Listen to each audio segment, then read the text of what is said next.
नमस्कार बच्चों, BA first year की क्लास में सभी का एक बार फिर से स्वागत है। हम स्वप्न वासव दत्तम का अध्ययन कर रहे थे।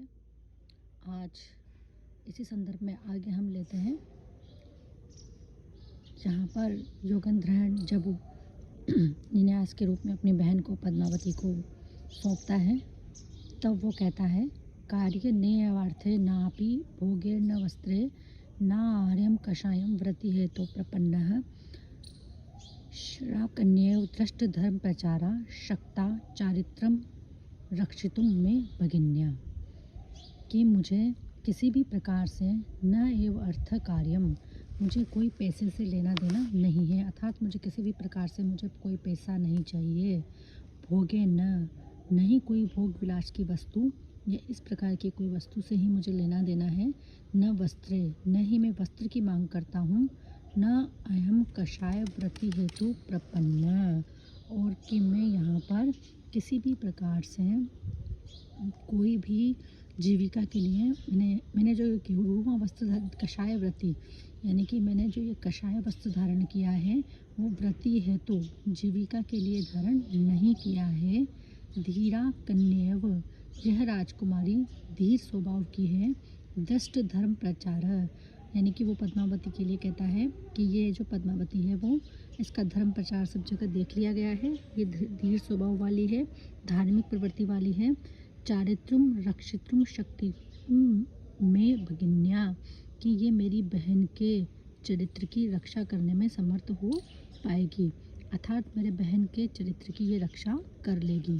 कहने का तात्पर्य यह है कि यहाँ पर योगेंद्रहण कहता है कि मुझे किसी भी प्रकार से कोई भी भोग अर्थ लोभ की आकांक्षा नहीं है, किसी वस्त्र की आकांक्षा नहीं है, और मैंने न ही ये गेरुआ रंग जीविका के लिए धारण किया है, बल्कि मैं तो केवल यहाँ पर रानी पद्मावती के पास अपनी इस बहन को, जो कि वासवदत्ता थी, छद्म वेश यानी छिपे हुए वेश में अवंतिका का वेश धारण किए हुए वासवदत्ता थी, उसके लिए वो कहता है कि मैं अपनी इस बहन को यहाँ पर रखना चाहता हूँ, क्योंकि मैं जानता हूँ कि पद्मावती सब प्रकार से इसकी रक्षा कर पाने में श्रेष्ठ है।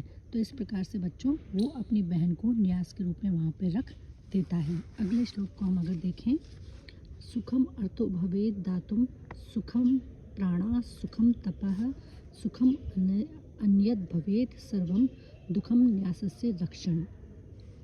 तो यहाँ पर क्या होता है, वासवदत्ता मन ही मन में सोचती है कि अब मैं यहाँ पे रख दी जाऊँगी, इस प्रकार से न्यास के रूप में मुझे यहाँ पे रख दिया जाएगा। वो थोड़ा दुखी भी होती है।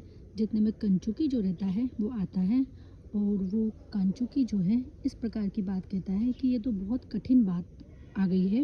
राजकुमारी पद्मावती से वो कहता है कि, और सभी के सामने वो ये बात कहता है कि सुखम अर्थो भवेत दातुम, कि किसी को भी अर्थ अर्थात धन देना, पैसा देना, संपदा देना सुखम आसानी से हो सकता है, अर्थात हम जिसे चाहें उसे हम धन प्रदान कर सकते हैं, पैसा दे सकते हैं, संपत्ति दे सकते हैं।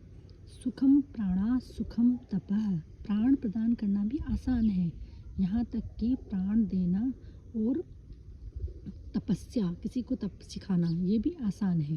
कहने का मतलब वो है कि वो कहते हैं रानी पद्मावती से कि आपके पास ये जो धरोहर के रूप में ये बहन रखी जाएगी इसकी, ये आपके लिए बहुत मुश्किल है। क्यों? क्योंकि अन्यत भरवेद सर्व सुखम, कि सब कुछ अन्य कार्य तो सुखपूर्वक किया जा सकता है, आसानी से किया जा सकता है, अर्थात अन्य समस्त कार्यों में किसी प्रकार की भी परेशानी नहीं आती। किंतु दुख न्यासस्य रक्षणम, किंतु न्यास की रक्षा करने में, न्यास अर्थात धरोहर, क्योंकि ये तुम्हारी बहन को धरोहर के रूप में रख के जा रहा है, तो धरोहर को रखने में, धरोहर को अपने पास सुरक्षित रखने में सबसे अधिक परेशानी होती है। यहाँ पर कंचुकी ये बात इसलिए कह रहा है क्योंकि अगर वासुदत्ता को वो पद्मावती के पास छोड़ जाएगा योगेंद्रहण, तो पद्मावती की पूरी जिम्मेदारी बनती है कि वो किस प्रकार से वासुदत्ता की देखरेख करे, और वासुदत्ता को अंत तक, जब उसका भाई वापस लेने आए योगेंद्रहण, जो कि उसका भ्राता यहाँ पे बना हुआ है, वो जो वापस लेने आए तो उसको दे सके। तो इसीलिए ये बात उन्होंने कही है कि सबसे मुश्किल है किसी की धरोहर की रक्षा करना। तो जब कंचुकी ये बात कह देता है तो ऐसी परिस्थिति में यहाँ पर कंचुकी कहता है कि ये बहुत कठिन है प्रार्थना, ये प्रार्थना बहुत मुश्किल से की जा सकती है। तो ऐसी परिस्थिति में जो पद्मावती है, जो योगेंद्रायण है, वो कहता है आगे, पद्मावती नरपतेर महर्षि भवित्री दृष्टा विपत्तिर अर्थ ये प्रथमम प्रतिष्ठा तत्प्रत्याय कृतमिदम न ही सिद्ध वाक्यानि उत्क्रम्य गच्छन्ति विधि सुपरीक्षितानि। इसमें बीच में बातचीत चलती है। पहले तब वासुदत्ता कहती है, पद्मावती कहती है कंचुकी से कि अब हम ऐसा नहीं कर सकते, तुम कह रहे हो कि न्यास की रक्षा करना कठिन है, किंतु हमने पहले ये घोषणा कर दी कि जिसको जो चाहिए वो हमसे ले लो। तो अब हमसे ये अगर यही मांग रहा है कि इसकी बहन को हम धरोहर के रूप में अपने पास रखें, तो हमें ये इसको देना ही पड़ेगा, क्योंकि जिसको जो चाहिए वो हमें देना है। ये घोषणा हम पहले कर चुके हैं, तो इस घोषणा से हम पीछे नहीं हट सकते। ऐसा कह के वो वासुदत्ता जो है वो पद्मावती के पास चली जाती है। वासुदत्ता कहती है कि अब मैं मंद भाग वाली, कम भाग्य वाली जाती हूँ, अर्थात अब मुझे जो है इसी के साथ रहना पड़ेगा। इसके बाद योगेंद्रायण विचार करता है कि मैंने ये काम अच्छा किया। क्यों अच्छा किया?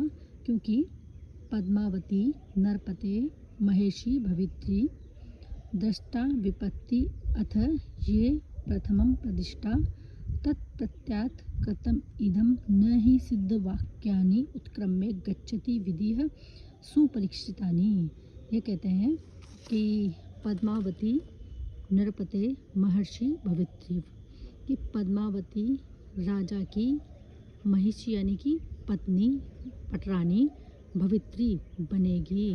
दृष्टा विपत्ति, विपत्ति को देख करके, कि जो ज्योतिषी लोग हैं, प्रसिद्ध ज्योतिषी लोग हैं, उन लोगों ने विपत्तियों को देख करके जब जब घोषणा की है, उन्होंने ही प्रथमम प्रतिष्ठा, पहले ही यह बात कह दी, अर्थात पहले ही उन्होंने इस बात की घोषणा कर दी।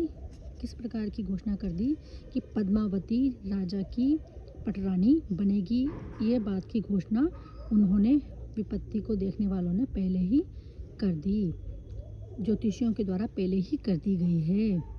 तत्प्रत्यात कृतमिदम न ही सिद्ध वाक्यानि, तो उसका कुछ उल्टा नहीं हो सकता, उस चीज़ का उत्क्रम करके, क्योंकि सिद्धों का जो वाक्य है, अर्थात जो ज्योतिषी आदि जो सिद्ध पुरुष होते हैं, उन सिद्ध पुरुषों के जो वाक्य होते हैं वो सर्वश्रेष्ठ होते हैं।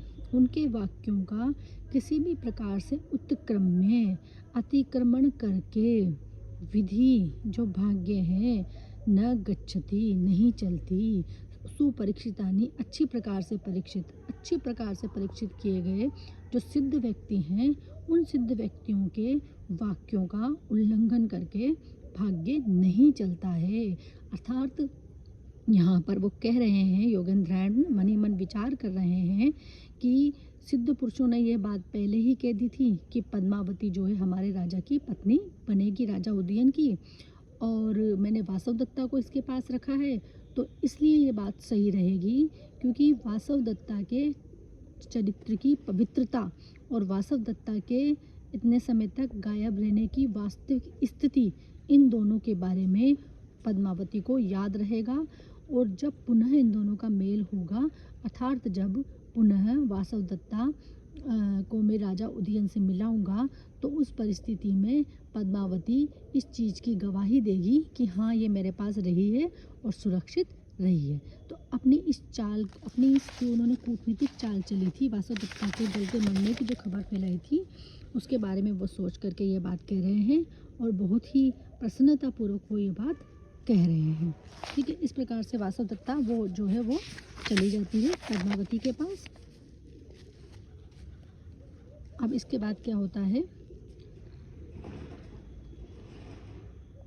इसके बाद ये है कि योगेंद्रायण जो है कुल मिलाकर अपने जो उत्तरदायित्व से मुक्त हो गए हैं, कि बहुत बड़ा उत्तरदायित्व था वासवदत्ता का उनके ऊपर, इसको वो मुक्त हो गए हैं। और जिन सिद्ध पुरुषों की, जिन सिद्ध ज्योतिषियों की उनकी बात की गई यहाँ पर, उनमें पुष्पक, भद्र और कौशाम्बी आदि ज्योतिषियों के नाम बताए गए हैं, कि उस समय के प्रसिद्ध ज्योतिषी थे, सिद्ध पुरुष थे पुष्पक, भद्र और कौशाम्बी आदि नाम के राज ज्योतिषी थे, उन्होंने पहले ही ये घोषणा कर दी थी। तो अब राज्य हाथ से निकल गया, लेकिन फिर से जब राजा को राज्य मिलेगा, सब मिलेगा, तो ऐसी परिस्थिति में पद्मावती को वापस उसके सामने ले आया जाएगा। आज के लिए यहीं तक ठीक है बच्चों, अगला कल लेंगे।